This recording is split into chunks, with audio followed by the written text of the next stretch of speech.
देखिए स्टार्ट करते हैं, एक क्वेश्चन मैं आपको करा देता हूँ।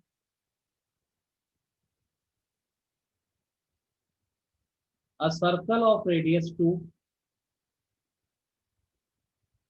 a circle of radius 2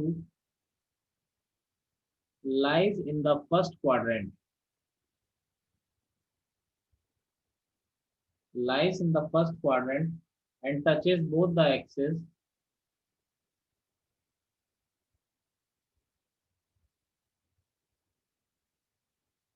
and touches both the axes of coordinates। वो तो नेचुरल सी बात है, वही है। Find the equation of the circle,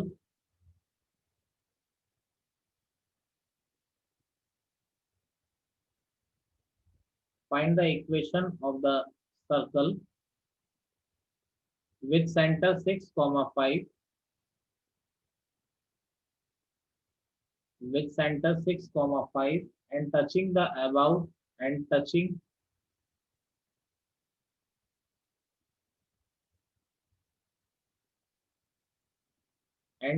the above circle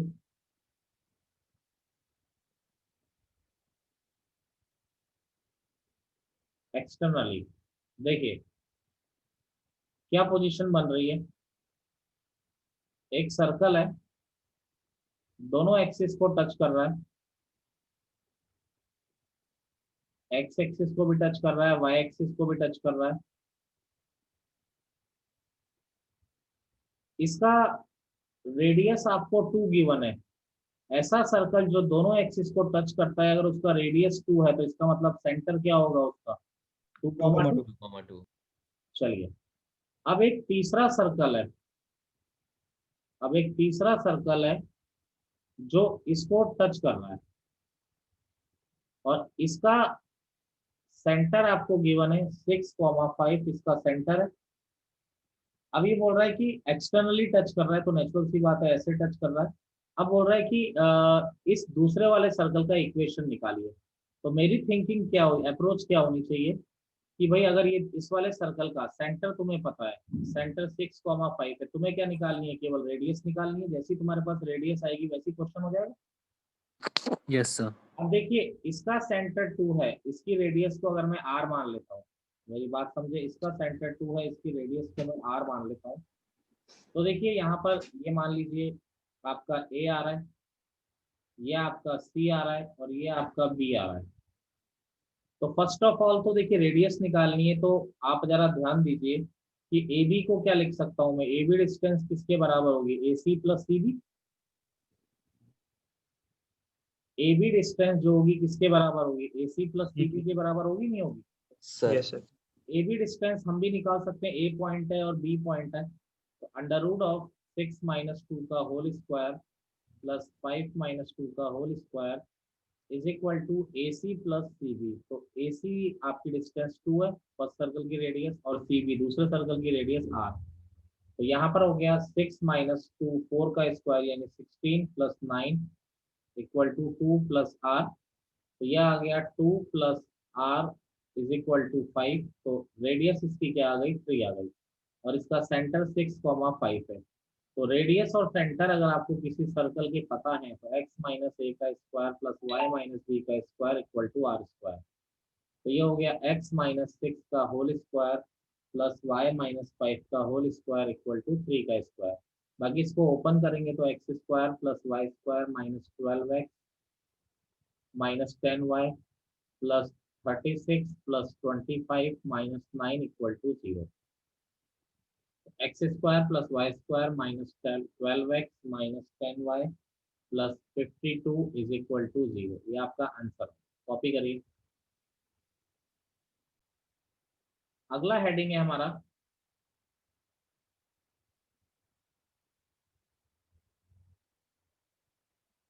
position of a point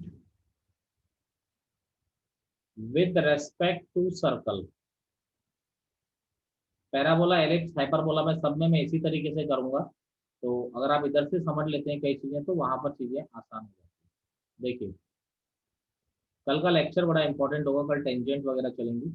position of point with respect to circle. देखिए अगर मान लीजिए मैं सर्कल का इक्वेशन ले लेता हूँ, equation of circle general form ले लेता हूँ, x square plus y square plus 2gx plus 2fy plus c equal to 0। हमेशा देखिए, अब एक टर्मिनोलॉजी, एक एक टर्म्स को हम ऐसे ही एज्यूम करते हैं कि s इक्वल टू मतलब जो भी चैप्टर आप पढ़ रहे हैं उस कर्व का इक्वेशन। यानी अगर मैं पैराबोला पढ़ रहा हूँ तो उसको मैं s इज इक्वल टू 0 लिखूंगा, एलिप्स पढ़ रहा हूँ, अगर सर्कल पढ़ रहा हूँ तो s इज इक्वल टू ये। अब देखिए एक पॉइंट है आपका x1 y1। अब यहाँ पर मेरे दिमाग में तीन पोजीशन आती है, देखिए क्या क्या पोजीशन आती है कि एक पॉइंट और सर्कल की रेस्पेक्टिव पोजीशन क्या क्या हो सकती है। पहली पोजीशन तो क्या हो सकती है कि पॉइंट जो आ जाए सर्कल के बाहर आ जाए। दूसरी पोजीशन हो सकती है कि पॉइंट सर्कल के ऊपर लाई करे। तीसरी पोजीशन हो सकती है, तीसरी पोजीशन बनाने के लिए मैं सर्कल को थोड़ा बड़ा बना देता हूँ। तीसरी पोजीशन हो सकती है कि पॉइंट जो आ जाए सर्कल के अंदर आ जाए। ये तीन ही पोजीशंस पॉसिबल है। अब देखिए, अब आप कैसे पता करेंगे, आपको क्या दे दिया जाएगा, सर्कल का इक्वेशन दे दिया जाएगा और ये पॉइंट दे दिया जाएगा। आपसे पूछा जाएगा कि भाई ये कहाँ पर लाई कर रहा है, अंदर लाई कर रहा है। अब आप कैसे पता करेंगे, एग्जैक्ट बनाने में टाइम लग जाता है। आपको मैं डायरेक्ट बता रहा हूँ आप कैसे पता करेंगे। देखिए, अगर हम लोग बात करते हैं, अगर पॉइंट सर्कल के बाहर है, अब सर्कल का इक्वेशन दे रखा है तो तुम सेंटर बता सकते हो और रेडियस बता सकते हो। अगर Yes, sir. अगर पॉइंट सर्कल के बाहर है, आप अगर थोड़ा दिमाग लगाएं, अगर पॉइंट अगर डिस्टेंस आपका रेडियस से सर्कल ज्यादा के होगा। बाहर आ रहा है तो इसका मतलब सीपी डिस्टेंस जो होगी वो किससे बड़ी आएगी, आर से बड़ी आएगी, नहीं आएगी। Yes sir. अगर पॉइंट सर्कल के ऊपर आ रहा है, अगर पॉइंट सर्कल के ऊपर आ रहा है तो जो सीपी डिस्टेंस होगी वो किसके इक्वल होगी, रेडियस के इक्वल। आगे। Yes sir. अगर पॉइंट सर्कल के अंदर आ रहा है, अगर पॉइंट सर्कल के अंदर आ रहा है तो ये जो सीपी डिस्टेंस होगी वो आपकी क्या होगी, आर से छोटी। बिल्कुल सही, रेडियस बड़ी होगी और सीपी डिस्टेंस आपकी छोटी होगी। अब लेकिन बार बार सीपी आर निकालें तो देखो, सी पॉइंट आपका सेंटर है तो सी पॉइंट हमारा क्या आ रहा है, -g-f। और पी पॉइंट हमारे पास है x1 y1। और आर तो आप रेडियस सर्कल की जानते ही, g² + f² - c। ठीक है, यस सर। ठीक है। अब देखिए यहाँ पे, अब सीपी और आर में जब आप कैलकुलेशन करोगे तो आपको क्या मिलेगा, मैं आपको डायरेक्ट ही बता देता हूँ। सीपी और आर में कैलकुलेशन करोगे तो जैसे ही आप सी और पी डिस्टेंस निकालोगे और आर से कंपेयर करोगे तो आपको क्या मिलेगा, देखिए x1² करके देख लीजिएगा, मन में इच्छा हो तो x1² + y1² + 2gx1 + 2fy1 + c is greater then 0। यहाँ पर क्या मिलेगा, x1² + y1² + 2gx1 + 2fy1 + c equal to 0। यहाँ पर क्या मिलेगा, x1² + y1² + 2gx1 + 2fy1 + c less than 0। यानी इस टर्म को हम S1 कहते हैं। S1 मतलब क्या है कि पॉइंट को अगर सर्कल के ऊपर रख दें तो जो वैल्यू आ रही है वो S1 है। x1² + y1² + 2gx1 + 2fy1 + c। दोबारा बोल रहा हूँ, पॉइंट को अगर आप सर्कल के ऊपर रख देते हैं तो उसको हम S1 कहते हैं। यानी अगर S1 ग्रेटर देन 0 है तो पॉइंट बाहर है, आउटसाइड है। और अगर S1 इक्वल टू 0 है, नेचुरल सी बात है, अगर पॉइंट उसके ऊपर लाई कर रहा है तो वो पॉइंट जो होगा उसको सेटिस्फाई तो करेगा। यानी S1 इक्वल टू 0 है तो आपका क्या आ रहा है, ऑन द सर्कल आ रहा है। अगर S1 आपका लेस देन 0 है तो ये आपका पॉइंट हमेशा क्या आएगा, इनसाइड द सर्कल। तो हमारा कॉन्सेप्ट क्या बना, आपको सीधे सीधे पॉइंट को उठा के सर्कल पे रख देना है। अगर पॉजिटिव वैल्यू आती है तो आउटसाइड है, अगर इक्वल टू 0 होता है यानी उसको सेटिस्फाई कर रहा है, उसी पे लाई कर रहा है। अगर लेस देन 0 आता है तो क्या आ रहा है, इनसाइड द सर्कल आ रहा है। नोट करिए।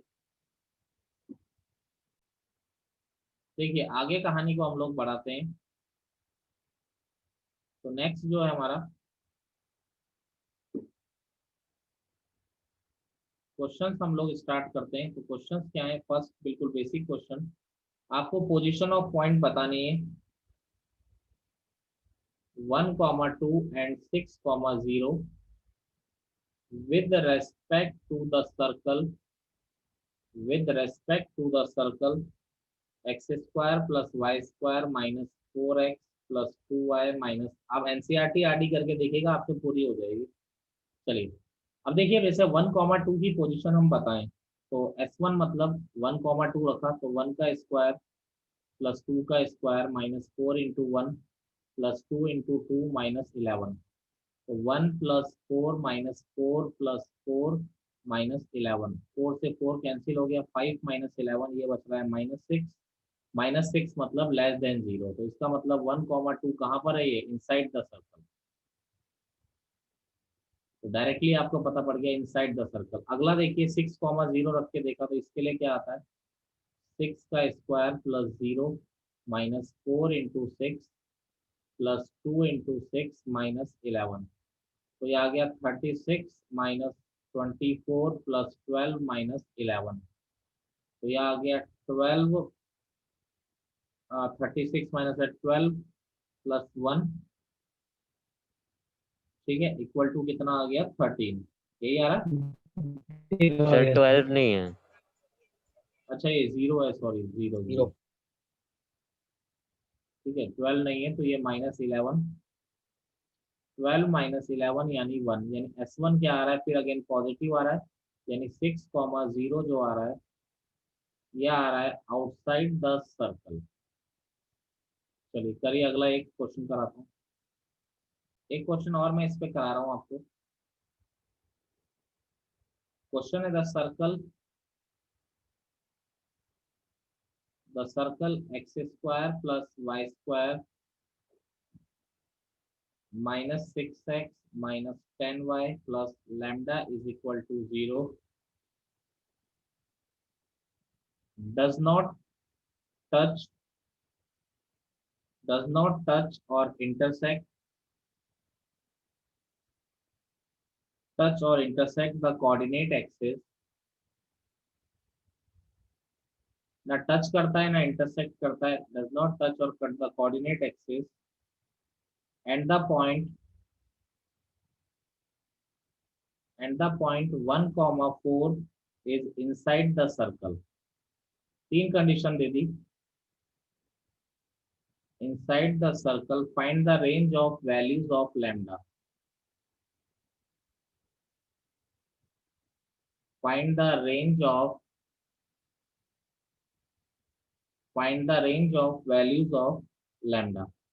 देखिए यहाँ पर अगर हम लोग बात करते हैं तो फर्स्ट ऑफ ऑल अगर हम लोग बात करें तो सर्कल आपको इधर का डज नॉट टच और इंटरसेक्ट द कोऑर्डिनेट एक्सिस, तो यानी पहली चीज तो आपको ये दे रखी है कि जो सर्कल है ना तो कोऑर्डिनेट एक्सिस को टच करता है ना ही इंटरसेक्ट करता है, तो टच और इंटरसेक्ट अगर दोनों ही नहीं कर रहा है तो इसका मतलब एक्स इंटरसेप्ट जो होता है, इसका मतलब एक्स इंटरसेप्ट जो होता है 2√g² माइनस सी, यानी कि g² माइनस सी क्या होना चाहिए, नेगेटिव होना चाहिए। मेरी बात से सहमत है आप लोग? Yes sir sir. इमेजिनरी करना है इसको। बेटा अगर अंदर पॉजिटिव आ गया इसका मतलब तो वो कट कर रहा है ना, तो यानी कि f² माइनस सी भी क्या होना चाहिए। अच्छा अगर यहाँ पर अगर कोई पॉजिटिव आ गया, 2√ पॉजिटिव आ गया तो इसका मतलब वो इंटरसेक्ट कर रहा है, अगर 0 आ गया इसका मतलब क्या कर रहा है, टच कर रहा है। Yes sir. अब यस सर। टच और इंटरसेक्ट नहीं कर रहा है यानी वो इसकी वैल्यू क्या होगी, इमेजिनरी होगी ना। Yes sir.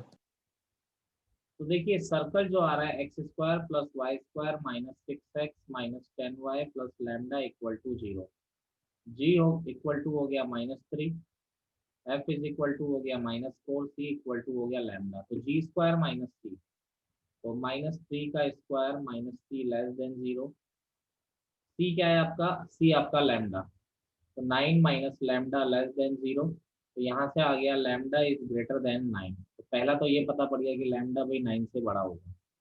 चलिए दूसरा क्या है, f² माइनस सी भी लेस देन 0 होना चाहिए, तो f² यानी -4 का स्क्वायर सी लैम्डा, तो 16 minus lambda less than 0, lambda is greater then 16, यानी लैम्डा कहाँ से कहाँ तक होना चाहिए, 16 से इंफिनिटी। दो वैल्यूज आ गई आपके पास।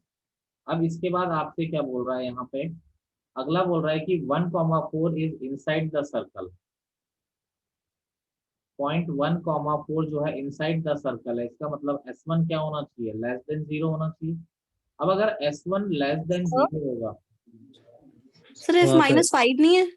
सर F-5 नहीं होगा। यस, -5 होगा। कहाँ F पे? की वैल्यू यस सर, F -5 है।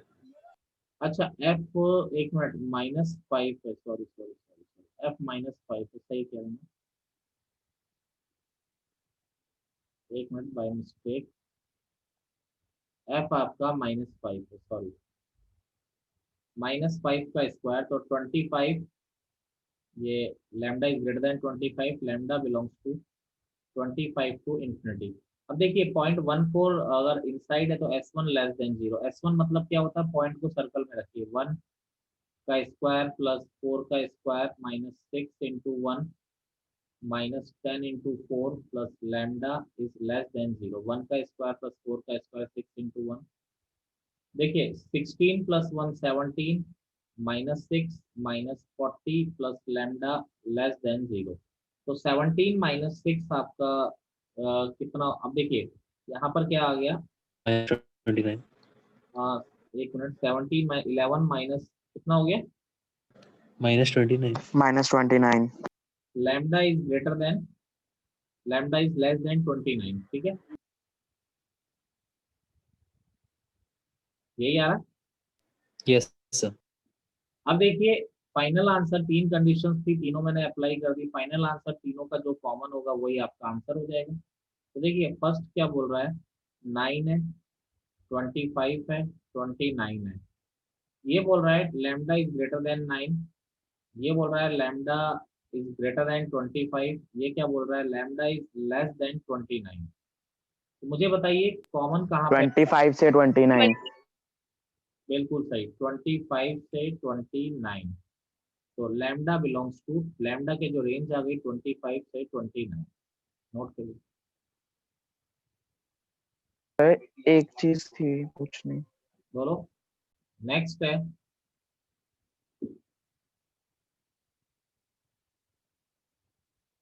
Maximum and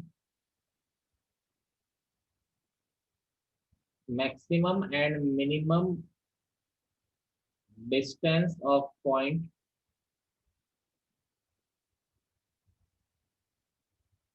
from the circle. मैं आपको बार बार एक बात बोलता हूँ कि तीनों सब्जेक्ट में जो सबसे मेन हार्ड सब्जेक्ट है वो मैथ्स ही है।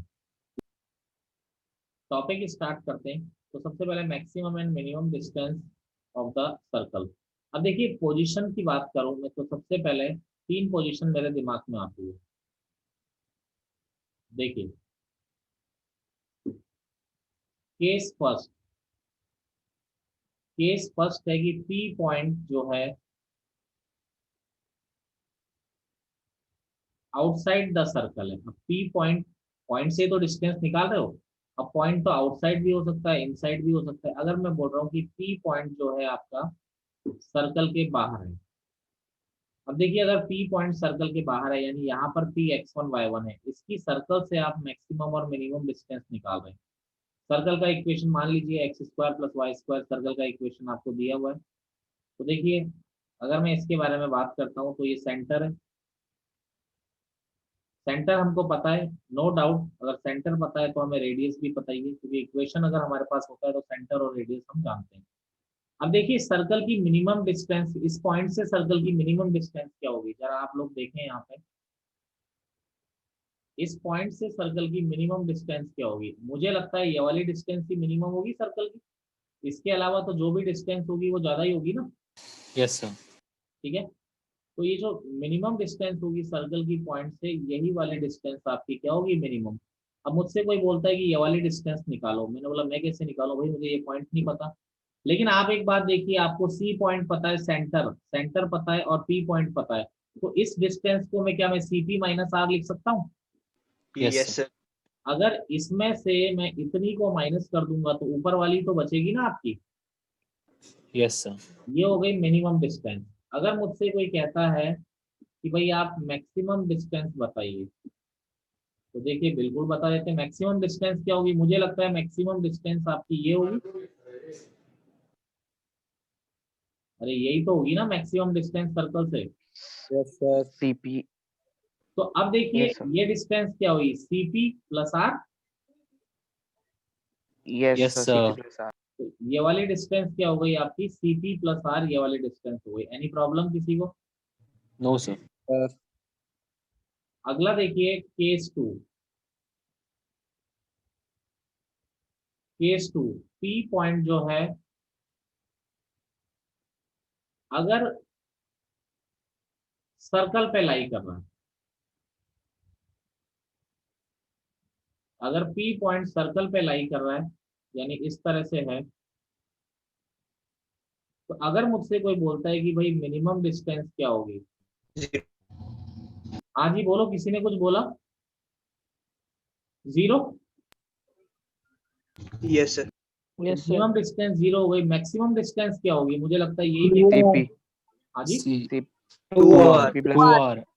बिल्कुल सही, बिल्कुल आप लोग सही ट्रैक पे चल रहे हैं। मैक्सिमम डिस्टेंस जो हो जाएगी आपकी क्या हो जाएगी, 2R आपकी क्या हो जाएगी, मैक्सिमम डिस्टेंस हो जाएगी। सर 2R से मतलब जैसे CP plus R इसका भी बोले तो वो भी मैक्सिमम हो जाएगा ना? अब जब यार ये भी आ रहा है ये भी आ रहा है, 2R बोलो ना यार। ठीक. केस 3, P पॉइंट अगर सर्कल के अंदर आ रहा है, अगर P पॉइंट सर्कल के अंदर आ रहा है तो देखिए ये सेंटर है, ये P पॉइंट है x1 y1।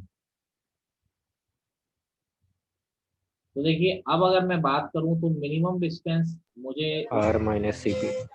ये पूरी डिस्टेंस R है, मिनिमम डिस्टेंस क्या होगी इतनी, तो मिनिमम डिस्टेंस जो हो जाएगी वो क्या हो जाएगी, R माइनस CP। अरे ये क्लियर है? Yes, sir. Yes, sir. Yes, sir. Yes, sir. और मैक्सिमम डिस्टेंस जो हो जाएगी क्या हो जाएगी, बोलो जी TP. बेटा, CP plus R। Yes, sir. अरे समझ रहे हैं? ठीक है सर. अरे ये प्लस यही तो हुई ना मैक्सिमम। Yes, sir. हाँ तो CP प्लस R नोट करिए।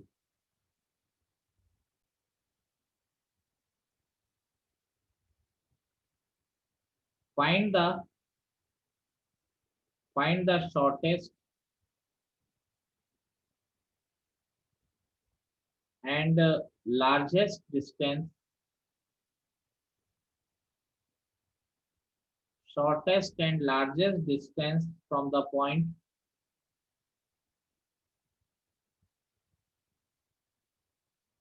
2, -7 to the circle x square plus y square minus 14x minus 10y minus 151 equal to 0। अब देखो ये देखने की जरूरत नहीं है कि पॉइंट सर्कल के अंदर है या बाहर है, आपको नो नीड, क्योंकि मैंने डायरेक्ट ही बता दिया, आप एक ही यूनिक फॉर्मूले से कर सकते हैं।